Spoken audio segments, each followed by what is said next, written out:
It took me 3 months to make my first sale and an additional 2 months to make my second sale. And the 8 things that I'm going to be sharing with you today are some of the things that I did to help me get to those 100 sales faster and beyond. And also some of the things that I wish I would have done sooner. So let's just get right into it. The number one thing is that you need to figure out what type of relationship are you trying to have with Etsy. What the heck do I mean by this?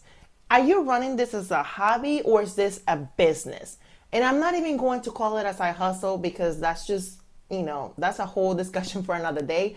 But you truly need to figure out this early on because this depends on how much time you're willing to put into it. If you're just making this a hobby, then of course you're just like, well, I'll work on it when I can. It doesn't really matter. I'm going to do it my way, how I want to. Versus like if you're saying, no, this is a business. I want to be able to quit my 9 to 5. I want to be able to change my life. I want to be able to do things on my terms. Then yeah, when you look at it from that perspective, you take this in a whole different angle. You look at this from like, okay, I'm going to be doing everything that I need to be doing every single day. I'm going to put in the time. I'm going to put in the work because you are not just looking at this like, well, if it works, then it will be good. Or, just kind of looking at it from like a wishy-washy, like, and then also just focusing more of like what you want to do.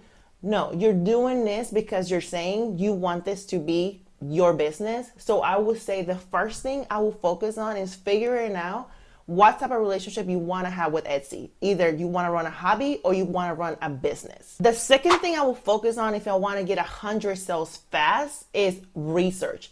If you're new here, you probably have not heard me talk about this, but if you're a subscriber, welcome back. And you already know that I am going to be talking about the research, guys. Research for me is the most important thing that you can do to really skyrocket your Etsy business. And when I mean research, it's spending the time to train your brain and your eyes to learn what people like, what's selling, what's not selling, what's in demand, what's trending, what fonts, what colors, what mockups, all this sort of things. You just soak everything in, and research is everywhere. Inspiration is literally everywhere. When you're going to Target and you just like shopping, you're looking at whatever, is in Target that people are buying. When you sign up for like the email sequences of marketing from like online retailers, why are they showing you that selling? Why is they telling you their newest drop, summer, fall drop, whatever they're sending you? Those are all things that are selling. When you're on Instagram, instead of being so focused on like figuring out what your crush is doing, you're just scrolling on Instagram and seeing like, ooh, this person is wearing this person is wearing that. Those are all things that are popular. Pretty much you're just letting your brains and your eyes soak everything that you see, because that's what's going to help you figure out what people want, what is selling. So when you go to design, it makes designing so much faster. When it comes to figuring out what thumbnail works, you already know because you've seen so many that already have worked. It just makes everything else so much easier. So again, I will just research and research and research some more every single day. Make it part of your daily thing that you do.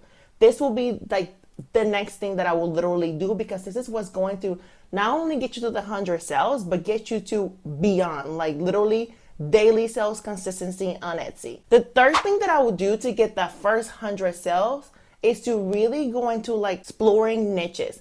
Again, guys, if you're struggling to like how to find, a niche that works for you, how to pick a niche, I'm going to be linking in the description my free ebook that literally walks you like step by step from like finding a niche that not only works for you, but it's also profitable. So pretty much you need to go and target specific niches. This is a mistake that I did. I will not go and like have 50 billion niches in one shop and have like 2 to 3 designs at a time and then wonder why it's not working. That doesn't work. It takes a lot of time to truly learn a niche and really figure out what those people are looking for and what they like.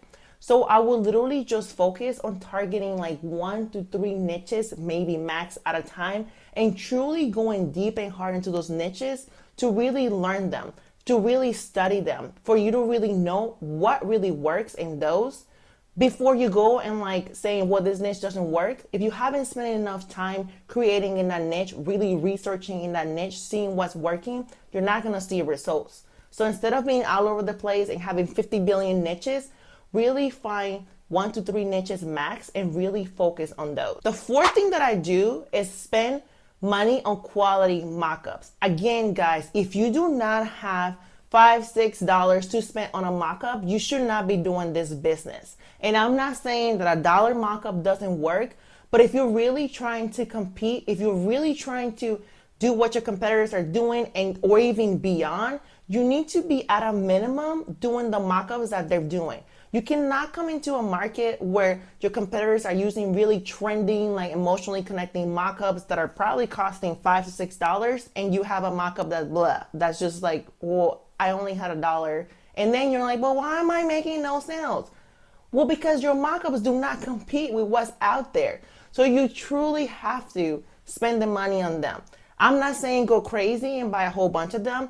Just keep it simple to begin with. Maybe you get a black one, a white one, and a gray one, and you start with that. But please, for the love of God, spend the money on the mockups. The fifth thing that I would do if I was trying to get 100 sales fast is that I will focus on adding personalized evergreen items. And what I mean by this, evergreen just means like something that sells all year, meaning like you can sell it, it doesn't matter. It's not just a specific holiday. So I will really focus on adding items that are personalized. Guys, personalized items are so hot on Etsy. People come on Etsy because they want something unique. They want something that they cannot find somewhere else. And there's no greater way to stand out and create an emotional connection with a customer than by offering something that speaks directly to them. Whether they can add a special day or a name. This is an amazing way for you to truly stand out. And if you don't believe me, go on Etsy and search personalized, and you're gonna find so many freaking new shops that are killing it, that are making so much money because they went this route instead of just adding like just, you know, not that like you can't just go and add, let's say like a poodle mom shirt. But no, if you're really trying to get to those 100 sales fast, by you even going a step further and saying Pitbull Mom established 2023, the likelihood of customers wanting to buy that 2023 is going to be greater than a shirt that just says Pitbull Mom on it. So if you really were trying to make this 100 sales fast, I will add personalized items that are evergreen, meaning personalized items that will sell all the time. The sixth thing that I will do is I will incorporate a loss leader. What the heck is a loss leader? A loss leader is like an item that you're willing to either break even or lose a little bit of profit on. And again, you're doing this to begin with because you're trying to get to the 100 sales fast. So meaning like if you have an item that people already want, because again, this is not gonna work if your items suck and your designs suck, but if you have an item that's working and you make the price, like let's say your white small is $10.99, I'm making this up, and Etsy is going to show that cheapest price. So that's going to intrigue customers to want to click and then buy your product. So by incorporating this loss leader, you're coming into the market a lot stronger than your competitors are. Especially like if you, when their customer is going through Etsy and they're looking like, let's say at your item and your competitor right next to it, and both of your thumbnails and your designs are amazing, and let's say your pricing just shows up a little bit cheaper, you're probably gonna get a lot more clicks than they would. So I will incorporate this loss leader system like at the beginning, just to get more traction, just to get more eyeballs, more views that will, you know, eventually get to clicks and people wanting to buy your items. The seventh thing that I would do is I would join Facebook groups. Guys, I did this one like towards the beginning when I was trying to get a little bit of traction. And the way Facebook groups work, if you go on Facebook and you search, let's say you're selling, you know, you're in the dog mom, and you will search like dog moms or dog, and then you will go into groups. There's so many type of different groups that you can join that are niche related. Again, some of those groups do not allow for you to add, you know, promotions or promote your stuff, and some of them do.